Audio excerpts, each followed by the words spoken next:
Hi, my name's Alyssa. Thanks for watching today. Before we get started, we wanted to fill you in on our church. Here at Grace, we have a mission and a purpose. Our goal is to help people discover truth, decide on Jesus, demonstrate change, and deploy for others.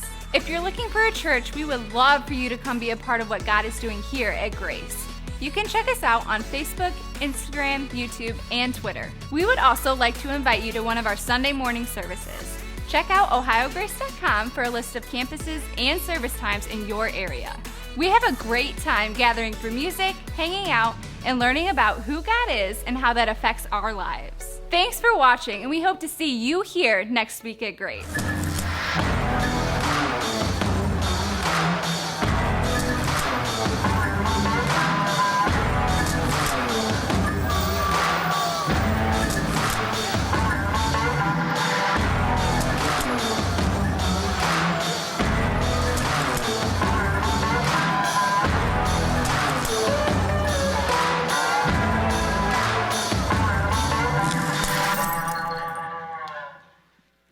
What's up, church? Glad to be here with you this morning. This morning I was realizing that next week, did you realize, it's Time Change Sunday already? And it's the good one too. It's the one we all love, the extra hour of sleep. And I was also thinking about, and I may be wrong on this, actually someone was questioning me on this and he's probably right, but this could be the last Time Change Sunday that we experience, at least this way, right? Then they passed something and went through the House, but maybe not the Senate yet. Trying to figure that all out. The government gets to decide what time it is. It's interesting how that works. But in honor of this year, possibly, not for sure, being the last time change, the last good time change that we ever experienced, we have decided that next Sunday we are going to have your famous IGA donut holes here for us to partake and send out the good time change, with a bang, okay? So that's what we're doing next Sunday, so make sure you're here. Grab some donuts on the way in, and you can snack on them during the service. You can do whatever you want with them. So just don't throw them at me, okay?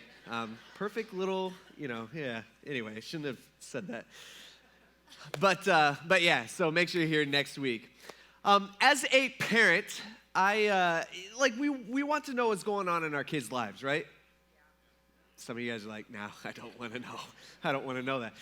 But most of us, okay, we want to know what's going on in our kids' life. And what I've realized is that the older our children get, it seems like the harder it is to pry it out of them. Like, hey, what's going on? And so, what's going on? And so for me, what I've realized is my oldest, he's young. He's in first grade. But he's already at the point where he'll come home from school and I'll come home from work and I'll ask him, I'm like, hey, how was your day? What did you guys do? Did you learn anything at school? I'm paying for it. You got anything, what's going on with all this? Who'd you hang out with? I ask them all those questions that your parents asked you when you were in elementary school that you hated and you vowed to yourself that you'd never ask your parents that, but now you find yourself doing it. You know what I'm talking about?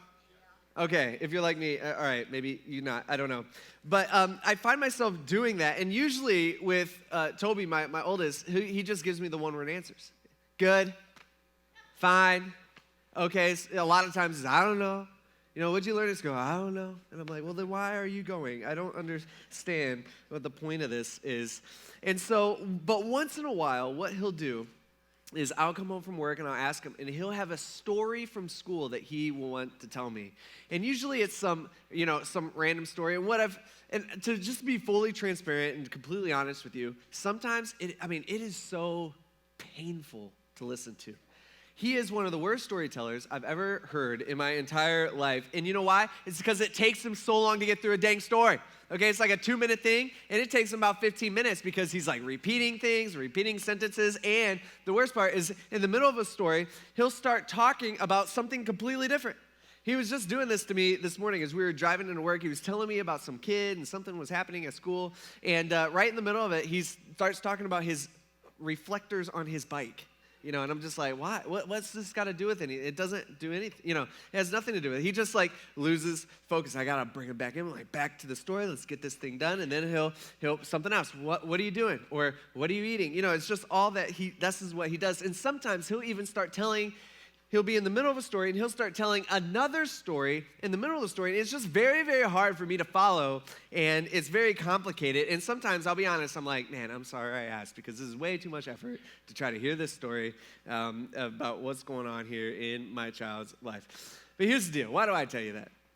Because in a sense, that is what the Bible is going to do to us here this morning. The last 2 weeks, we've been talking about looking at this guy named Joseph, the story of Joseph, this guy in the Old Testament. And some things that we've learned is, number one, he was his dad's favorite son. And Joseph has 11 other brothers, 10 older brothers. And Joseph was his dad's favorite, and because of that, his older brothers, just hate Joseph. They can't stand him. And Joseph, he's kind of a punk too. Again, he's the second to youngest, so he's kind of got the youngest brother status, and he's a punk and all that, and they just all don't get along. And so Joseph's brothers eventually sell him off as a slave just to some random traders that they find on their way to Egypt, and they sell him, and those traders take Joseph away as their slave. And so that's kind of where we left off last week. And as you're reading this, you're thinking to yourself, you're like, dang, man, like that's tough. All right, how's he going to get out of that? Like, here he is, he's a slave, he's heading to some foreign country with people that they probably speak a language that he doesn't speak, and he's a slave, and he can't just run away, can't just get out of this, and it's just a terrible, terrible thing for this guy named Joseph. And then right in the middle of this story, the Bible completely changes subject. Right? It shifts focus from Joseph to one of Joseph's brothers, specifically this guy named Judah. Now, this morning I thought about skipping this. This is a whole chapter. It's Genesis chapter 38. After all, it has nothing to do with Joseph, really. It's not really part of the Joseph story. To be fair, I've never, ever heard of a pastor talking or teaching through the story that we're going to be looking at today. And so, and there's a reason for that, all right? It's going to get weird, and it's going to be different today. But here's the deal. God put this story in here for a reason, okay? And for us, there's no better time to look at this than now, because we're talking about everything that's happening before and after this story that we're going to be looking at today. So here's the gist of it. Here's this guy named Jacob. Okay, they all start with J's. This is kind of confusing. Jacob, Joseph, Judah. I wish God would have done it differently, but it is what it is. He's got this guy named Jacob, and he has 12 sons, and Joseph's one of those sons. Now, Joseph's 10 older brothers, what do? They sell Joseph off as a slave, okay? So this period that we're going to be looking at, let's say from here, to the arrow there, this is like a timeline that covers around 22 years, right? And so Joseph, he lives, we're going to talk about his next 22 years in the next coming weeks. And then Jacob and his sons, they're still living together for 22 years or so, while Joseph's in Egypt, we're going to find out. But then there's this brother named Judah, who also leaves at the same time that Joseph is sold as a slave. And today, what we're going to do is we're going to cover the time of Judah's 22 years, and someday they're actually all going to come back together, okay? And we'll see that later on in a few weeks and how all that ends up happening. All right? Whoa. All right? Does that sound good? I'm getting nervous about, this stuff. All right. We good? All right, that was for you, so you guys can all laugh. Have your laugh, okay. So we're taking a quick detour from the story of Joseph today, and we're going to look at what happens to Judah. All right, so Joseph has been sold as a slave. He's gone. He's not really with the family anymore. He's with some foreign guys. And then this happens really immediately following, because it says in Genesis chapter 38, verse 1, at that time. So when Joseph gets sold off, Judah also left. Now, why did he leave? Well, we don't know. The Bible doesn't tell us why he left, but there are a few things that we do know, right? Number one, Judah's family and the family of Joseph and Judah and Jacob is messed up, right? Like, it's a messed up, jacked up family. And so it's probably, even today, how we would describe this family, we'd say, oh, that's toxic, right? Isn't that the word we'd use? Like, that's a toxic family. Those are toxic people. I can't be around them. That's not good for me to be around. And so maybe that's why Judah left. One thing also that we do know is how AJ finished up last week is that Jacob, the dad, when he finds out that his son Joseph, again, when he's lied to, because this is what the brothers tell him, they actually sell Joseph off as a slave, but they go tell dad, hey, Joseph's dead. Here's his coat. It's all bloody. You know, it must have been attacked by a wild animal. And so when Jacob believes, when he finds out that Joseph is dead, we find out that Jacob, he officially checks out of the family.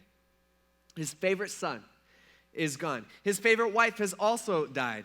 And for him, he's like, his family tried to console him, and he just won't have it. And he even says, Jacob's like, I am ready to die. I'm ready to go, and someday I'm going to die, and I'll be able to see Joseph again. And my guess is that every time Judah came in contact with his dad, Jacob, my guess is that it was a constant reminder about what Judah had done to his younger brother, Joseph. In fact, what we know is that it was actually Judah's idea to sell Joseph off as a slave. Out of all the brothers, Judah's the one that's saying, hey, let's do this, okay? And so I'm guessing it's a constant reminder every time he sees his dad, and his dad's mourning, his dad won't live a normal life. He's just, you know, he's depressed, and he won't snap out of it. My guess is that it's a constant reminder of what Judah has done, and I think Judah has guilt, and he's got this huge secret along with his other brothers that he cannot tell. The secret cannot get out. It's super important, and this terrible thing that they did to their younger brother. And so whatever the reason is, Judah takes off. And he left his brothers, and he settled near an Adullamite named Hera. Now, Hera, that's just one of his, like, really good friends. He's going to pop up around here in the story. And so there Judah saw the daughter of a Canaanite named Shua, and he took her as a wife, and he slept with her. And so she conceived and gave birth to a son, and he named him And she conceived again and gave birth to another son, and he named him Onan. And then she gave birth to another son and named him Shelah. So far, what do we have? We have Judah, and we have his three sons. We got them here. We got Judah and his three sons. You got you got Onan, and you got Shelah. And everything seems to be going okay in Judah's life, right? Like, he's got his family. He's living near his buddy Hera. He's checking out the girls. He finds a wife. He has three kids. You got you got Onan, you got Shelah, and everything seems okay. And he seems to be living the life. And he's raising his three boys. He's got a wife that he loves. I mean, everything is good. And 15 years pass by. Now, in this culture, when your son or daughter, I guess, when you're a kid and you're around the age 15, guess what?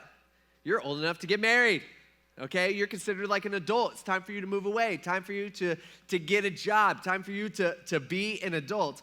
And so that's exactly what happens. In that culture, Judah's son he was ready to be married and leave his family and have a family on his own. And also in that culture, they had arranged marriages, meaning mom and dad get to pick out who you married. Aren't you glad that we have moved on from that situation right here in our culture? In theory, although I don't think what we do is necessarily working out very well either. So I don't know, maybe we should have our parents pick, but not for me. Okay, anyway.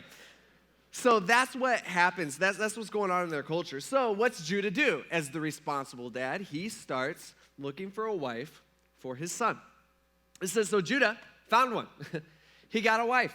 And they have a wedding, and they have a ceremony, and they party, and everybody's happy. And he finds his wife for his firstborn, and her name was Tamar. Now, Judah's firstborn, was evil in the Lord's sight, and so the Lord just put him to death. You're like, what? Didn't see that coming. Yikes. What is going on here? It's like God just kills him. So, right, at this point, we have Judah. We got Onan, and Shelah, and is dead. Okay, he's gone. He's no longer gonna show up in our story anymore. Now, for a lot of us, we look at this, and we read that verse, we're just, it's only just one sentence, and we read through that, and we're like, all right, he must have been real bad, I guess. Like, I mean, that doesn't sound like a good thing that a God would do. For a lot of us, we're just like, that doesn't sound like a God we want to believe in. And some of us, even though we're Christians and, we know maybe some parts of the Bible and stuff like that, where we're just like, hey, that's not Jesus. I'm glad that's not how Jesus is. You know, what's Jesus do? We got the New Testament talks about Jesus a lot and gives us accounts of Jesus' life. And what we see in Jesus is, man, he's got compassion and he's got mercy and he's got love. And we look at this and we're like, man, that's the Old Testament God. I don't want nothing to do with the Old Testament God. He is strict and he is harsh. But here's what I want us all to understand, okay? So focus in real quick. If you haven't been, you're daydreaming or whatever. Here's the deal, all right? Old Testament God and Jesus, they're the same guy. Did you realize that? All right? Old Testament God and Jesus, they're the same guy. It's the same God. All right? It's the same person. See, a lot of us, all right, what our problem is, every single one of us, we all struggle with this, so I shouldn't even say a lot of us. It's every one of us, including myself. Here's the deal. Our problem is we don't take sin seriously enough. We just don't take sin very serious at all. For us, it's just like not a big deal, especially the little ones where it's like, God, he doesn't really care that much. Yeah, I shouldn't do this, but it's just not that big of a deal. And we think God will look the other way. And after all, doesn't the Bible say like over and over again, like God wants to forgive us? And so I'm just giving God something to forgive. You know what I mean? So this is pretty nice of me.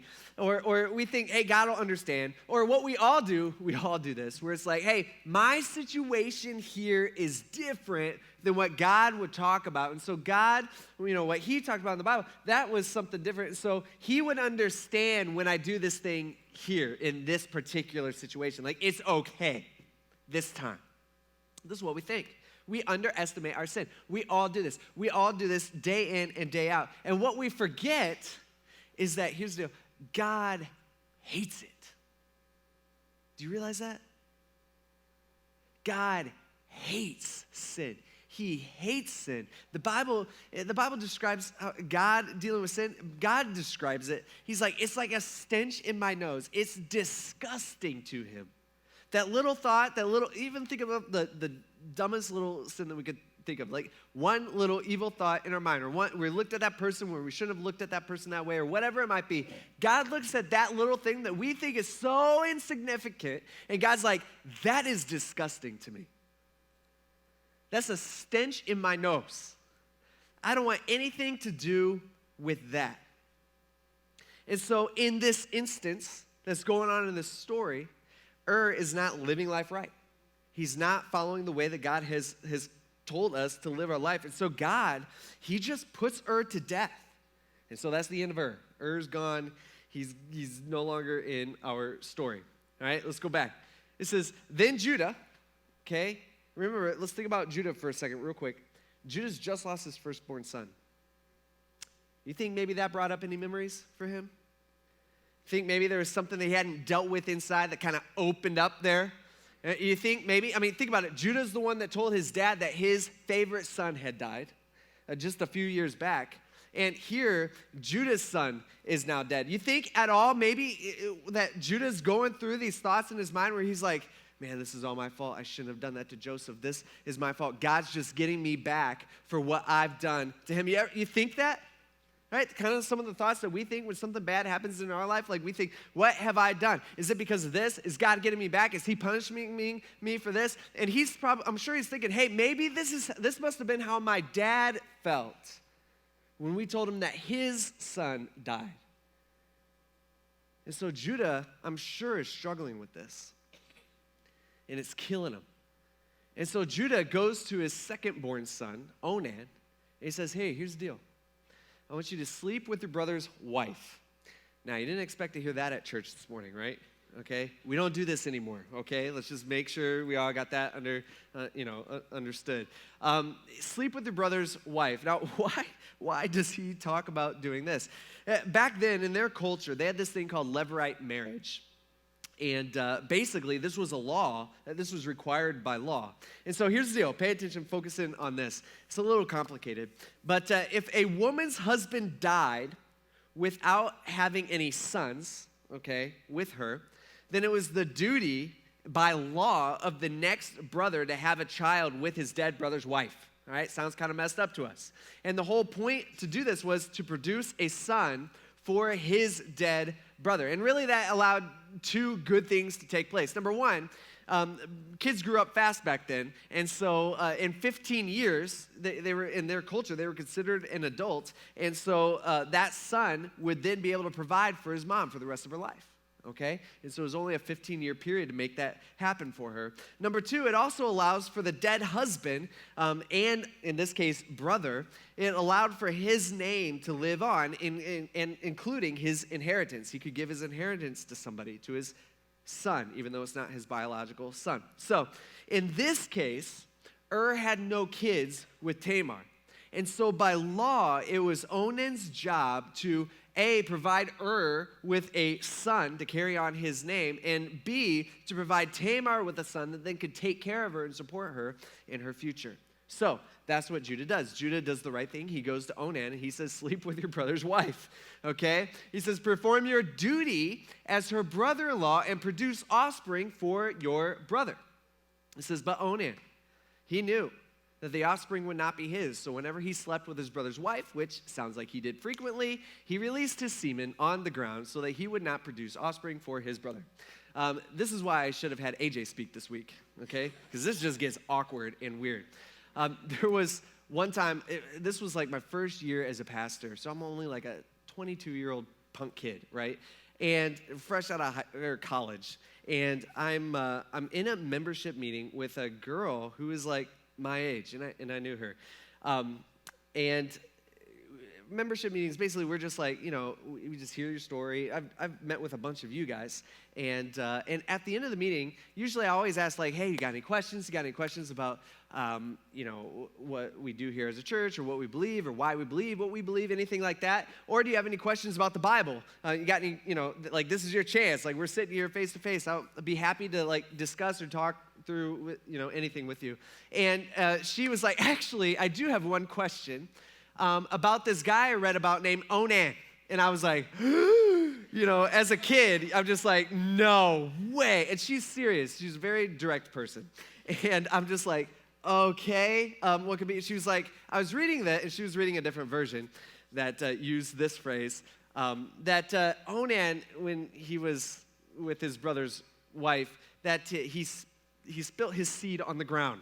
And she's like, what does that mean? And I'm like, and I'm like fumbling through. I'm like, how do you explain? You're just like, I don't know, man. Like when a man loves a woman, it was terrible. I didn't know what to say, and I kind of fumbled through it all. And then she was, and I must have done a terrible job because she was even more confused. And because she says, okay, so, what you're saying is, let's just say hypothetically. And then she says, I know this would never happen, but let's say me and you got together, and I'm just like, stop. No, I don't want to talk about it. It was terrible. It's the worst meeting I've ever had in my entire life, and I remember it to this day. And this is the only message that I could ever talk about that, because we're actually talking about that, which I never thought I would ever do. So there it is. But it was terrible, and it was awful, and here we are talking about it on a full Sunday morning in front of a bunch of people.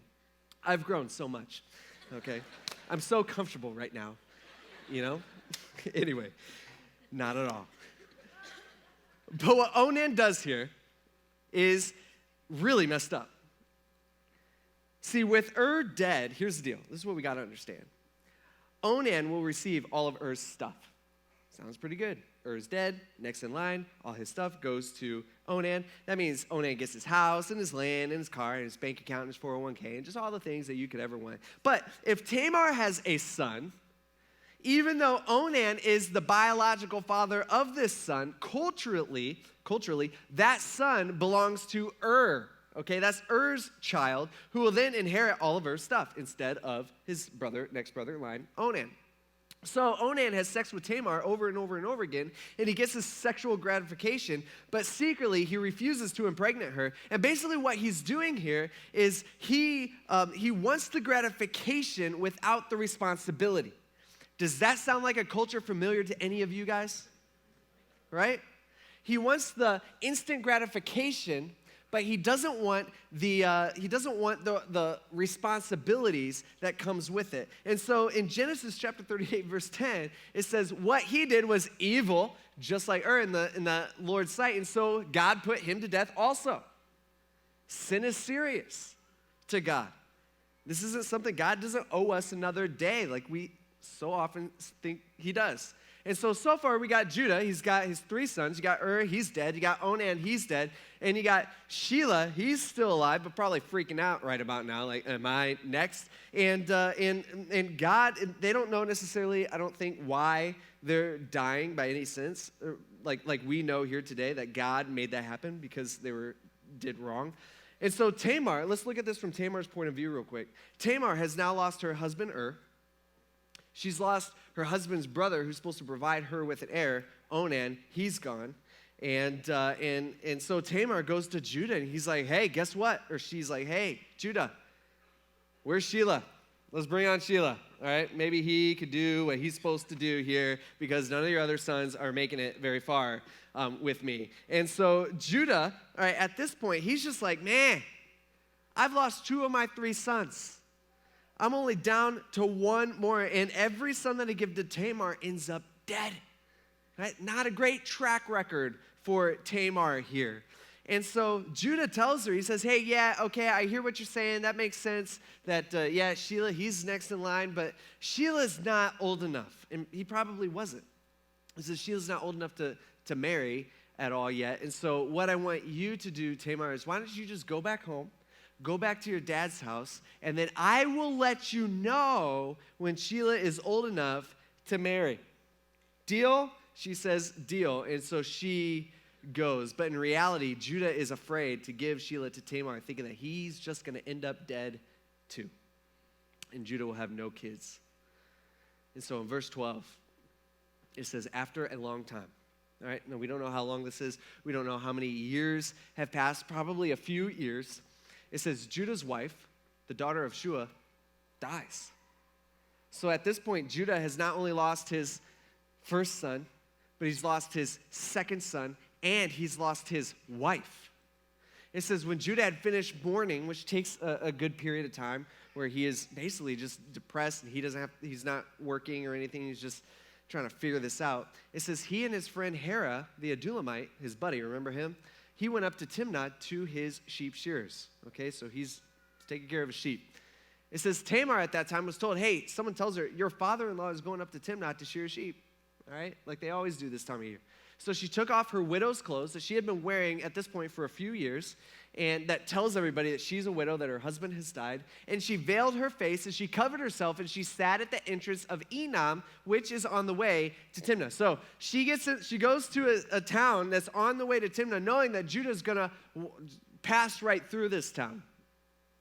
It says, for she saw that though Shelah had grown up, she had not been given to him as a wife. And so Tamar's taking matters into her own hands. And she's like, I'm going to end up destitute. This is not good for me. I need a son, and it's Shelah's, by law, it's his duty to make that happen. And so Judah, he's doing his sheep shearing thing, and after a long day's work, it's him and his buddy Hera, and they're like, hey, let's head into town. Let's hit up the bars. And Judah's there, and he sees this girl standing there. And it says when Judah saw her, he thought she was a prostitute. Sounds good to him, as for she had covered her face. And so he went over to her and he says, hey, come, let me sleep with you. It's been a long day, all right? We've been shearing sheep, maybe all week at this point. He's had a few drinks, and so he's feeling pretty good about himself. He's like, hey, let me sleep with you. For he did not know that she was his daughter-in-law. And so she said, okay, not what I expected, but what will you give me? And Judah's like, I'll give you a goat. Okay, that's all it took back then, all right? Just a little goat. And she's like, okay. But she says, hey, only if you leave something with me. Basically what she's asking for here, she's like, all right, I'll take the goat deal. You give me, but I'm going to need some collateral. Give me something of yours so that so that I know that you're actually going to come back and get me my goat that you're going to owe me. So he's like, all right, well, that's kind of weird, but what do you want? What should I give you? And she says, there's 3 things. I want your ring, I want your cord, and I want your staff. These 3 things back then, these were unique to Judah. Basically, this was like his identification. Each of these 3 things could identify Judah and who Judah was. And so it'd be like today, it'd be like the same as like her asking for his driver's license. Okay? So it's his complete identification. And so he spent a long week, he gives them to her. And he sleeps with her, and she became pregnant by him. It's a mess. Again, you thought your family was messed up. This family is jacked up. And so Judah leaves, and he goes back to his sheep and back to his goats, and he asks his buddy Hiram. He's like, hey, Hiram, could you, I owe this girl a goat. Can you just take this goat over to her? She's in this town, that random prostitute that we were talking to. Also, make sure you get my stuff back. I need my staff, I need my cord, I need my ring. And so Hiram's like, all right, yeah, we're good friends, let's go. And so Hiram goes, he's got his little goat. I don't know if he's carrying it or he's got a leash on it. I don't know. He's got this goat, and he's looking around, and the girl's not there. And he's like, so he starts asking around. He's like, hey, where's that prostitute that stands over there? And everybody in town's just like, we don't have no prostitutes here. I don't know what you're talking about. Who? What girl? Who? What, what's going on? And so Hiram goes back to Judah, and he's like, hey, Judah, I got bad news. Nobody knows of any prostitute. I don't know who you slept with, but, that doesn't seem like she's from that town. And so here's your goat back. And Judah's like, man, I wanted my stuff back, but okay. And Judah basically says, oh, well, we tried. I don't know what to do now. And the Bible tells us 3 months pass by. This is about 3 months later. Judah was told. Someone tells him, hey, Judah, I don't know if you've heard the rumors, but your daughter-in-law, Tamar, she's been acting like a prostitute, and now she is pregnant. And this next statement should blow us away, in a sense. Judah, he responds, he says, bring her out, Judah said, and let her be burned to death. Now, probably every single one of us in this room, we all have the same feeling. We're all probably thinking the same thing right now, and that is, who does Judah think he is? Who does Judah think he is? After all he's done? I mean, this guy, after selling his brother as a slave, after leaving his family, after not following through on all of his promises to Tamar, after sleeping with who he thought was a prostitute, like how dare he condemn Tamar for sleeping with somebody else when he has done the same thing? And it's not just that he's done the same thing, he's actually the guy without him knowing that she slept with. I mean, it's super messed up. This is the definition of a hypocrite if there ever was one. And what I want to point out to each and every one of us here this morning is you and I, we do the same thing every day. We have the same attitude. I'm not saying we do the same actions as Judah. I hope not, right? I mean, maybe you wanted to sell your brother, but we do the same thing. It's so easy for us. Here's the deal. It is so easy for us to see the faults, to see the sin in other people's lives, while at the exact same time we ignore the sin and the faults in our own lives. Right? We do this. Right? It's so easy for us to see what's wrong with our spouse and our family and our boss and our coworkers and our politicians and our friends. We can see all the things that are wrong with them while at the same time we completely ignore our own issues and we refuse to deal with our issues. I mean, this is an age-old thing. This is something we've been struggling with as a human race for a long time. 2,000 years ago, which is thousands of years after this story takes place, Jesus comes on the scene, and one time he's talking to a crowd, and he's like, why do you do this? He's like, why do you look at your brother at the little speck in his eye when you got like a whole log, stuck in your eye? Why do you do this? See, that's exactly what Judah is doing here, and that's exactly what we do to the people around us. In fact, some of us, probably all of us here, we all, when we hear this, we were like, wow, Judah, are you seriously? Like he really said, and let her be burned to death? We have this feeling, like there's emotion within us that is like, anger. Like you feel that? And that like frustration and a lack of fairness with Judah's words. But actually, in a sense, think of it this way. We are doing the exact same thing to Judah as Judah is doing to Tamar. We're doing it right now, this very minute. Looking down on him for his faults, again, while completely ignoring ours. See how easy it is to do that? You can see how easy it is? This is like ingrained in us. We do this all the time. And so Judah, in a sense, it should be like, well, no wonder he does this. We all do this. And so Judah, he's upset. And by the way, to be fair to Judah, he is rightfully upset. What Tamar did was wrong. What Tamar did was sin for sure. I mean, she's sleeping with somebody who's not her husband. And so they go and they get Tamar. And so as she was being brought out, she sent her father-in-law this message. And so she's a little, she's not dumb, that's for sure. She says, yeah, I'm so sorry. I am pregnant, you're right, and I shouldn't be pregnant, but I'm pregnant by the man to whom these items belong. And she sends a random ring, a cord, and a staff. And she's like, do you know who these could be? And Judah's like, crap, He's just like, as soon as Judah sees these, he recognized them. And he says, he sees it, and he's just like, oh. He says, she is more in the right than I, since I did not give her to my son Shelah, and he did not know her intimately again. See, Judah, unlike us most of the time, at least Judah here instantly sees, as Jesus would say, the log in his eye.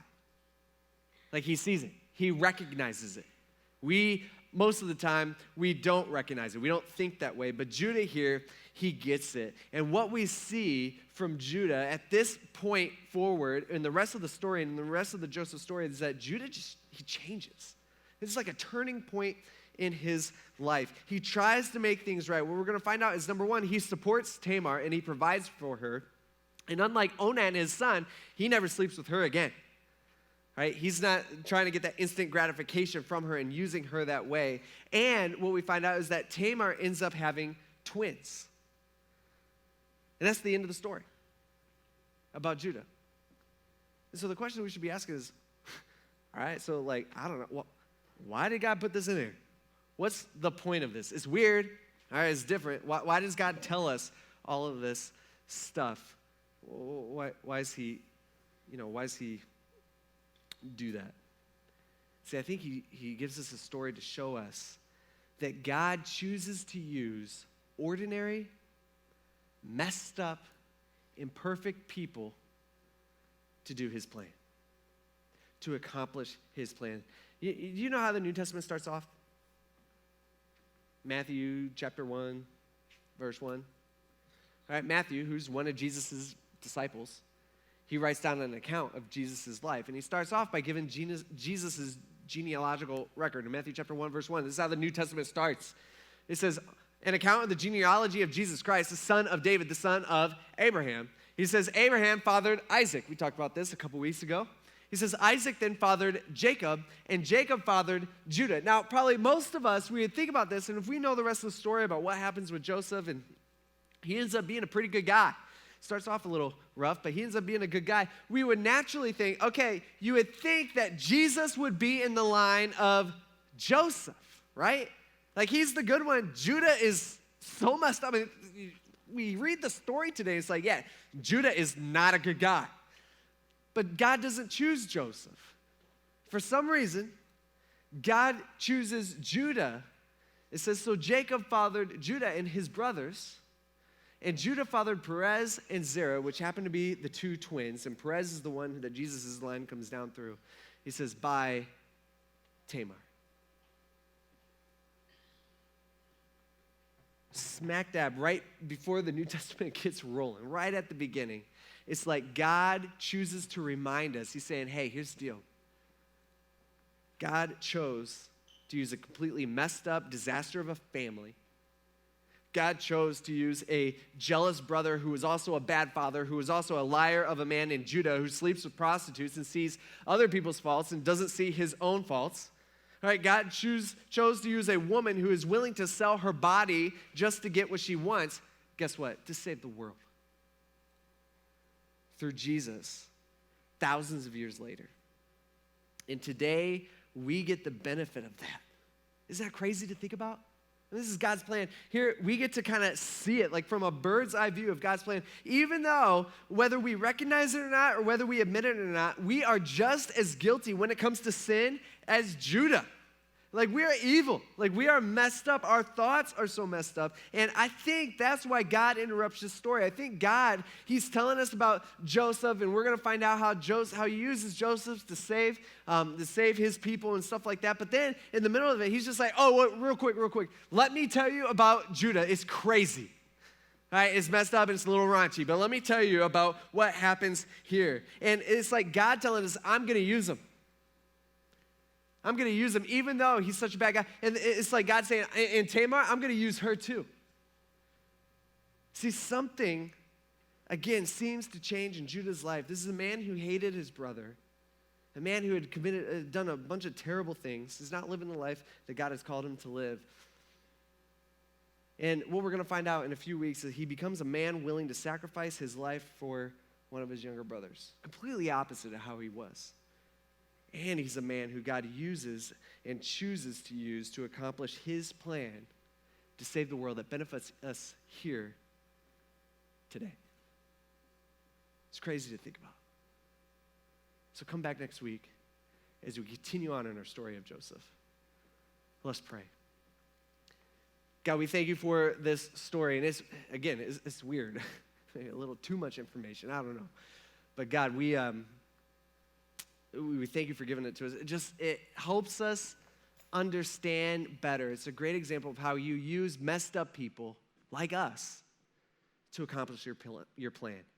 That no matter how wrong we do, even when we're not living life the way that you've called us to live, we can't mess up your plan. Like, we can't mess it up. And God, we thank you for that. Lord, we thank you for showing us this. And God, as we go back home this afternoon and tomorrow we go to work and start living our everyday life, Lord, we ask that you would help us remember and help us just to watch out for the fact that we tend to look down on others while ignoring our faults and our problems. Help us not to do that. Help us to look for that in our life and cut that out. God, we thank you for this story. We ask this in Jesus' name. Thanks for watching, and we hope to see you here next week at Grace.